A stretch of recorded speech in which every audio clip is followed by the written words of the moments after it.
Perkenalkan, saya Deliana Tonapa dari SMK Negeri 3 Teknologi dan Rekayasa Jayapura. Saat ini, saya akan membagikan lanjutan materi terkait Anggaran Pendapatan dan Belanja Negara atau APBN. Jika kalian belum melihat video penjelasan APBN bagian pertama, silakan cek link di kolom deskripsi di bawah ini.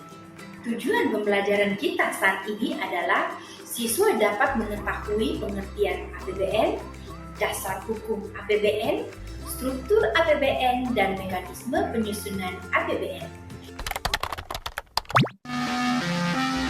APBN adalah rincian daftar yang dibuat secara sistematis berisi rencana penerimaan dan pengeluaran negara selama 1 tahun anggaran terhitung 1 Januari hingga 31 Desember. Dasar hukum APBN.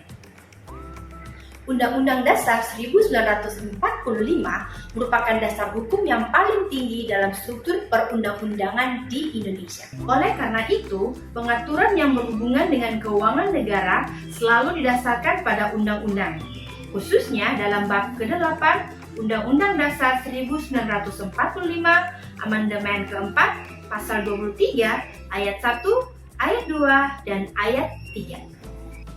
Tentang keuangan negara juga tertera dalam Undang-Undang Nomor 17 Tahun 2003. Tentang perbendaharaan negara tertera dalam Undang-Undang Nomor 1 Tahun 2004 dan Undang-Undang Nomor 15 Tahun 2004 tentang pemeriksaan pengelolaan dan tanggung jawab keuangan negara.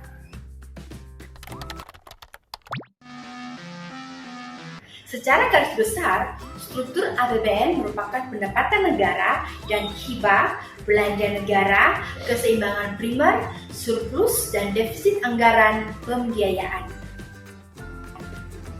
Struktur APBN menggunakan GFS atau Government Financial Statement berbentuk I account atau model vertikal dengan struktur yang terdiri dari pendapatan dan belanja. Mekanisme APBN. Mekanisme penyusunan APBN diawali dengan menyusun rencana APBN atau RAPBN. Pertama adalah persiapan dan penyusunan rencana APBN atau RAPBN yang dibuat oleh pemerintah dalam bentuk nota keuangan negara. Kedua, Presiden menyampaikan RAPBN kepada DPR.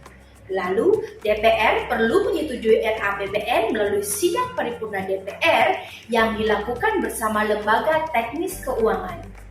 Ketiga, jika RAPBN disetujui, statusnya berubah menjadi APBN.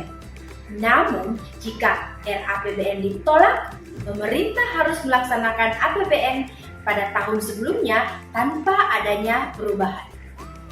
Yang keempat, saat APBN sudah disetujui, dokumen pelaksanaan APBN harus disahkan oleh Menteri Keuangan sekaligus diperkuat dengan keputusan Presiden tentang pelaksanaan APBN.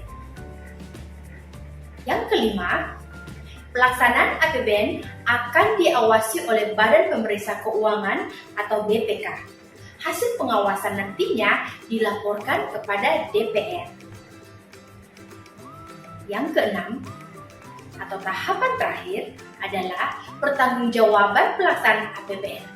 Biasanya, tahap ini dilakukan saat waktu pelaksanaan APBN dalam 1 tahun sudah selesai.